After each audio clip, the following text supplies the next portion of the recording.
Hello everyone, welcome back to Dakshata academy channel. तो कैसे हैं आप सब और कैसी चल रही है आपकी स्टडीज। तो पॉलिटी के one of the most important topic Panchayati Raj का कल हमने पार्ट 1 किया था और आज हमारा पार्ट 2 है। इसके साथ ही हमारा पंचायती राज टॉपिक कंप्लीट हो जाएगा। तो जिस किसी स्टूडेंट ने पार्ट 1 अभी तक नहीं देखा है तो कल वाली वीडियो ज़रूर देख लें। उसका लिंक मैं नीचे डिस्क्रिप्शन और कमेंट बॉक्स में भी दे दूंगी, आप चाहे तो वीडियो देख लें। तो शुरू करें। तो पंचायती राज में कल हमने बेसिक चीज़ें देखी थी कि आखिर पंचायती राज की ज़रूरत क्यों पड़ी और किस तरह हिस्ट्री में हमारे पहले जो है संविधान में पंचायती राज जो है टॉपिक ऐड नहीं था, कैसे इसे संवैधानिक दर्जा मिला, ये सब हम पार्ट 1 में पढ़ चुके हैं। आज हम पढ़ेंगे कि जब पंचायती राज टॉपिक को, पंचायत टॉपिक को हमारे संविधान में ऐड कर दिया गया संविधान संशोधन के माध्यम से, तो क्या विशेषताएं इस टॉपिक की रखी गई जब इसे संविधान में ऐड कर लिया गया। तो कल से भी जो मेन चीज़ है, मेन इंपॉर्टेंट चीज़ है पंचायती राज टॉपिक में, वो हम आज कवर कर रहे हैं। तो ध्यान से सुनिएगा, एक एक चीज़ जो है इंपॉर्टेंट है आज की वीडियो की। तो सबसे पहले तो जो आपका पंचायती राज टॉपिक जो संविधान में ऐड किया गया, कौन से संविधान संशोधन के माध्यम से किया गया? 73वां संविधान संशोधन अधिनियम 1992, जिसके बाद 24 अप्रैल 1993 में पूरे देश में आपका पंचायती राज जो है वो लागू हो गया था। और यही कारण था, मैंने आपको कल भी बताया था कि यही कारण है कि हर साल 24 अप्रैल को राष्ट्रीय पंचायती राज दिवस भी मनाया जाता है। अब आते हैं मेन टॉपिक पर कि इस संविधान संशोधन अधिनियम की विशेषताएं क्या क्या है। तो इसके तहत जो आपका पंचायती राज टॉपिक है, ये हमारे संविधान के कौन से भाग में जोड़ा गया? तो ये आपके भाग 9 में जो है वो जोड़ा गया। तो भाग 9 में जो कि जिसमें आपके जो आर्टिकल है वो कहां से कहां तक है? आर्टिकल 243 ए से लेकर 243 ओ। तो 243 ए से लेकर 243 ओ तक जो आपके आर्टिकल हैं, तो ये कितने हो गए? 16 आर्टिकल। तो 16 जो आर्टिकल है, 16 अनुच्छेद के तहत पंचायती राज टॉपिक को संविधान के भाग 9 में जो है ऐड कर दिया गया। अब आप कहेंगे कि जो 243 जो आपका अनुच्छेद था, तो पहले हमारा 243 जो संविधान, मूल संविधान में जो आपका अनुच्छेद है या आर्टिकल है, उसमें क्या बताया गया था? उसमें बताया गया था कि जो हमारा भारत था, इसे 4 भागों में, जो भारत के राज्यों को 4 भागों में डिवाइड किया गया था, ए बी सी डी।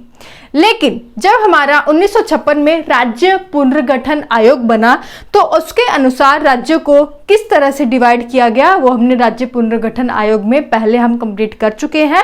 तो इसके बाद आर्टिकल 243 का कोई मतलब नहीं रह गया, जिसमें शुरुआत में ये बताया गया था कि भारत के राज्यों को ABCD में डिवाइड किया गया था। क्यों? क्योंकि अब तो जो है राज्य पुनर्गठन आयोग के तहत राज्यों का जो है वो गठन किया गया। तो इसलिए हमारे संविधान सभा ने डिसाइड किया कि हम पंचायती राज टॉपिक के लिए कोई एक नया आर्टिकल हमारे संविधान में नहीं जोड़ेंगे। वो आर्टिकल जो कि आपका आर्टिकल है 243, जिसका अब कोई मतलब नहीं रह गया, उसी आर्टिकल को हम करेक्शन करके, यानी कि उसी आर्टिकल को हम जो है उसी आर्टिकल में पंचायती राज टॉपिक ऐड कर देंगे।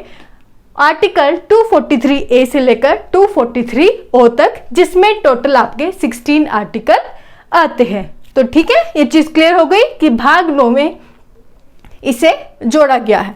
अब अनुसूची देखें तो 11वीं अनुसूची आपके संविधान में जोड़ी गई, जिसमें जो है आपके पंचायती राज के टोटल 29 जो विषय हैं वो ऐड किए गए।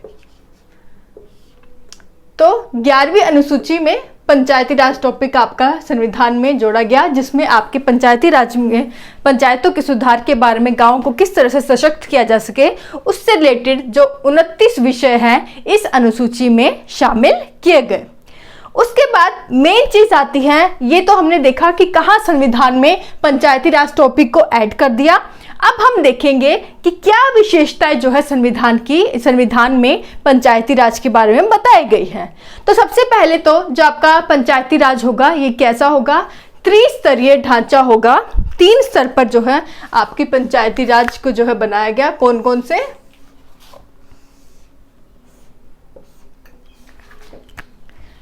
सबसे पहले तो गांव के स्तर पर ग्राम पंचायत, ब्लॉक लेवल पर पंचायत समिति,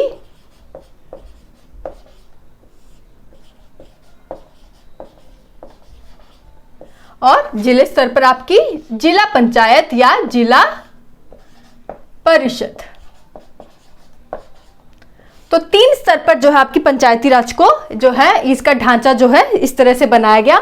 सबसे पहले आपके गांव के लेवल पर जो सबसे निचला स्तर है कि गांव के स्तर पर जो है आपकी पंचायत बनाई जाएगी, जिसका काम क्या होगा कि गांव के सुधार के लिए किस तरह से योजनाओं को तैयार किया जाए। तो मेन रूप से ग्राम पंचायत का काम है कि गाँव की विकास के लिए, गाँव की सुविधाओं के लिए जो है योजनाओं को बनाना ग्राम पंचायत का काम है और योजना को बनाकर उनको लागू करना। पंचायत समिति का क्या काम है? पंचायत समिति जो आपके ब्लॉक लेवल पर होती है, जिसके अंतर्गत आपके 15 से 20 गांव के जो ग्रुप है वो होते हैं। पंचायत समिति क्या करेगी? जो योजनाएं ग्राम पंचायत के द्वारा बनाई गई हैं उन योजनाओं के बारे में डिस्कशन करेगी कि वे योजनाएं जो है कितनी लाभकारी गांव के लिए हैं, कितनी जो अच्छे से ये काम कर रही है। तो विचार विमर्श करना जो है उन योजनाओं के बारे में पंचायत समिति का काम है, और साथ ही इन योजनाओं की रिपोर्ट बनाने का भी इसका काम है। उसके बाद है हमारा सबसे उच्च स्तर, वो है जिला पंचायत, जो कि आपके जिले के स्तर पर होती है। इसका काम क्या है कि जो पंचायत समिति ने ये रिपोर्ट बनाएगी आपका योजनाओं के बारे में, उसके साथ यह डिस्कशन करेगी और साथ ही जो योजनाएं बनाई गई है उनका पर्यवेक्षण यानी कि उनको सुपरवाइज करेगी कि वे ये जो योजनाएं हैं कितने अच्छे ढंग से काम कर रही है, वो उन योजनाओं का जमीनी स्तर पर कार्य हो रहा है या नहीं हो रहा। तो सुपरवाइजर का काम आपका कौन करती है? जिला पंचायत करती है। इसी तरह जो आपके ग्राम पंचायत के आपके जो अध्यक्ष होते हैं वो आपके जो है गांव के लोगों के द्वारा वो प्रत्यक्ष रूप से चुने जाते हैं, आपका डायरेक्टली जो है निर्वाचन के द्वारा चुने जाते हैं। जबकि पंचायत समिति और जिला पंचायत के जो आपके अध्यक्ष हैं, तो ग्राम पंचायत के जो आपके अध्यक्ष हैं वो तो क्या हो गए, आपके जो गाँव के लोगों के द्वारा ही प्रत्यक्ष रूप से चुने जाते हैं। लेकिन याद रखिएगा कि पंचायत समिति और जिला पंचायत के जो आपके अध्यक्ष हैं वे आपके डायरेक्टली इनका निर्वाचन नहीं होता, इन्हें प्रत्यक्ष रूप से इन्हें चुना नहीं जाता। इनका जो निर्वाचन है वो आपका इनडायरेक्टली यानी कि अप्रत्यक्ष रूप से होता है। तो ये चीज आपको याद रखनी है। उसके बाद हम देखें तो त्रिस्तरीय ढांचा याद रखिएगा कि त्रिस्तरीय ढांचा जो है पंचायती राज के जो तहत है वो आपका अपनाया गया। उसके बाद अगर कार्यकाल की बात करें कि संविधान में हमारा क्या ऐड किया गया है कि पंचायती राज का कितना कार्यकाल होना चाहिए, तो 5 वर्ष का जो है इनका कार्यकाल होना चाहिए कि एक बार पंचायत अगर बन जाती है तो उसका जो ग्राम पंचायत तक बन जाएगी तो उसका जो कार्यकाल है वो कितना होगा ग्राम पंचायत का, आपका 5 साल तक का होता है। मान लीजिए 5 साल अगर वो ग्राम पंचायत जो है अपना कार्यकाल पूरा नहीं कर पाती है, किसी कारण उसको भंग कर दिया जाता है, तो क्या होगा? तो उसके जिस दिन आपकी जो ग्राम पंचायत वो भंग हुई है उसके 6 महीने के अंदर जो है आपको एक नई पंचायत का गठन करना होगा, नई ग्राम पंचायत का निर्वाचन करना होगा। तो 6 महीने के अंदर जो है आपको नई ग्राम पंचायत का निर्वाचन करना होता है। लेकिन याद रखिए अगर जो पहली आपकी भंग हुई है ग्राम पंचायत, उसने अगर 2 साल में अपना 2 साल तक सिर्फ है अपना शासन किया है, 2 साल तक जो है स्वशासन गांव में किया है, 2 साल के बाद भंग हो गई है, उसके 6 महीने के अंतर्गत 6 महीने के अंदर जो है आपकी जो नई ग्राम पंचायत बनेगी उसका जो कार्यकाल है वो 5 वर्ष नहीं होगा, उसका कार्यकाल सिर्फ उतने समय तक होगा जितना 5 वर्ष के भीतर रह गया। यानी कि 2 साल अगर वो पहले ही काम कर चुके हैं तो बाकी जो 3 साल का जो कार्यकाल रह गया उसके अंतर्गत उस 3 सालों के अंदर ही वो दूसरी जो ग्राम पंचायत आपकी बनकर आएगी वो अपना कार्य कर सकती है। तो ये चीज आपको याद रखनी है, इसमें आपको बिल्कुल भी कंफ्यूजन नहीं होनी चाहिए। और मान लीजिए अगर ऐसा हुआ कि आपकी ग्राम पंचायत तब भंग हुई है यानी कि उसने 4.5 साल का अपना कार्यकाल पूरा कर लिया है, लेकिन अब सिर्फ 5 साल होने में 6 महीने रह गए हैं, तो उसके बाद कोई आपकी दोबारा से ग्राम पंचायत जो है आपका निर्वाचन उनका नहीं होगा, क्योंकि 6 महीने तो रह गए हैं और मैक्सिमम जो है आपका 6 महीने के अंदर ही दूसरी ग्राम पंचायत बनती है। तो अब तो कोई सवाल ही नहीं बनता कि हम दोबारा से उनका निर्वाचन करें। क्यों? क्योंकि पहले ही जो है 5 साल का कार्यकाल होता है, 4.5 साल वो पहले पूरे कर चुके हैं और 6 महीने के अंदर जो है अगर दूसरी आपकी सरकार ग्राम पंचायत आती है तो वो पूरा कार्यकाल कौन सा करेगी, क्योंकि 5 साल तो हो चुके हैं। 5 साल तक ही आपकी कोई भी ग्राम पंचायत कार्य कर सकती है और जब एक ग्राम पंचायत भंग होती है तो जितना उसके समय बचता है 5 साल में से, तो दूसरी पंचायत जो उसकी जगह पर आएगी तो वो सिर्फ उतने समय तक अपना स्वशासन करेगी जितना समय वो पहली पंचायत 5 साल के अंतर्गत पूरा नहीं कर पाए। तो समझ आ गया होगा, मुझे उम्मीद है। नहीं आया तो आप मुझे कमेंट करके ज़रूर पूछ लें, कोई डाउट बिल्कुल नहीं रखना है आपको। उसके बाद कहा गया कि जो आपकी इसके लिए आपका राज्य निर्वाचन आयोग की स्थापना भी होगी। राज्य निर्वाचन आयोग जो कि ये ग्राम पंचायत के सदस्यों के निर्वाचन की जो पूरी व्यवस्था करेगी, इनकी जो किस तरह से इनका निर्वाचन हो रहा है, पारदर्शी रूप से हो रहा है या नहीं हो रहा है, तो इनकी जो जांच भी ये करती है। तो इसमें इस संशोधन अधिनियम में राज्य निर्वाचन आयोग की बात भी कही गई। और याद रखिए इंपॉर्टेंट है आरक्षण, तो इसमें आरक्षण की बात की गई, यानी कि SC, ST और OBC महिलाओं के आरक्षण की बात की गई, जिसमें से जो SC और ST है इनका जो आरक्षण दिया जाएगा तो उस इनका आरक्षण किस आधार पर दिया गया, तो इनका आरक्षण है जनसंख्या के आधार पर दिया गया, यानी कि उनके जनसंख्या के अनुपात में SC और ST को आरक्षण दिया गया, जबकि महिलाओं को पंचायत में आपका 1/3 आरक्षण दिया गया। लेकिन याद रखिएगा कि ये जो महिलाओं को 1/3 जो आरक्षण दिया गया ये आपका मिनिमम आरक्षण है, मतलब कि कम से कम 1/3 आरक्षण आपको पंचायतों में महिलाओं को देना ही पड़ेगा। लेकिन यह राज्य विधानमंडल पर निर्भर करता है, अगर वो चाहें तो 1/3 से अधिक आरक्षण भी महिलाओं को दे सकते हैं, 50% आरक्षण भी उन्हें दे सकते हैं और ऐसा कई राज्यों ने किया भी है। तो जल्दी से नीचे कमेंट करके बताएं कि कौन कौन से राज्यों ने अपने पंचायती राज में महिलाओं को 1/3 से अधिक आरक्षण दिया है। तो ये क्वेश्चन आपके लिए है, नीचे कमेंट बॉक्स में आंसर जरूर बताएं। नेक्स्ट चीज आपको याद रखनी है कि इस संशोधन अधिनियम में एक चीज ऐड की गई कि वित्त आयोग का, राज्य वित्त आयोग का गठन किया गया, जो कि क्या काम करेगा पंचायतों में, यह देखेगा कि पंचायतों को कितने फाइनेंशियल सपोर्ट की आवश्यकता है, कितना वित्त जो है इनको मिलना चाहिए, राज्य से कितनी हेल्प मिलनी चाहिए, किस तरह के ये कर जो टैक्स है अपने गांव में लगा सकती है पंचायत, जिससे कि उनको आमदनी आ सके और वो गांव का सुधार कर सके। तो फाइनेंशियल सपोर्ट जो पंचायतों को मिलती है ये राज्य वित्त आयोग उसका जो है लेखा जोखा रखता है। तो वित्त आयोग के गठन की बात भी आपके इस अधिनियम में की गई। लास्ट चीज इंपॉर्टेंट है कि ग्राम सभा का गठन की बात भी इसमें की।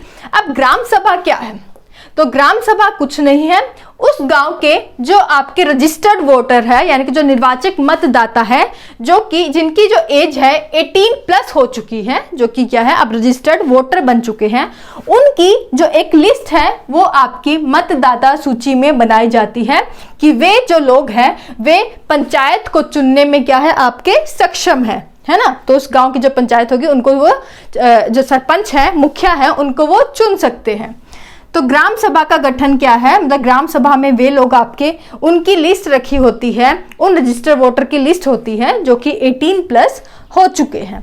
लेकिन प्रत्येक गांव में जो है ग्राम सभा जो आपका ग्राम सभा का गठन नहीं होता। इसमें ग्राम सभा के एक गठन के लिए इसमें जो है कितने रजिस्टर्ड वोटर होने चाहिए, कम से कम 200 रजिस्टर्ड वोटर होना चाहिए। लेकिन अगर किसी गांव में इतने रजिस्टर्ड वोटर यानी कि जो 18+ लोग नहीं हैं, वैसे तो अभी इतनी जनसंख्या बढ़ चुकी है तो ऐसा होगा नहीं, होगा कहीं कहीं तो वहां पर क्या किया जाता है, वहां पर जो 2 गांव के लोगों को आपस में मिला जाता है, तो 2 गांव के लोगों की जो इकट्ठी एक ग्राम सभा होती है, इकट्ठी जो है आपकी पंचायत जो है वो बनाई जाती है। तो ये चीज आप याद रखें कि ग्राम सभा का गठन यानी कि ग्राम सभा वह होती है जिसमें उस गांव के रजिस्टर्ड वोटर्स की जो लिस्ट है वो बनाई जाती है। तो ये थी आपकी लास्ट इंपॉर्टेंट चीज जो कि 73वें संविधान संशोधन अधिनियम में ऐड की गई, जिससे कि आपका पंचायती राज टॉपिक को भारत के संविधान में ऐड कर दिया गया। याद रखिएगा, कहीं कहीं संविधान संशोधन अधिनियम को 1992 लिखा हुआ है, कहीं 1993 लिखा हुआ है। इस चीज में बिल्कुल कंफ्यूजन मत रखिएगा। 1992 लिखा हुआ है तो इसका मतलब कि बात हो रही है कि किस साल जो है विधेयक आया।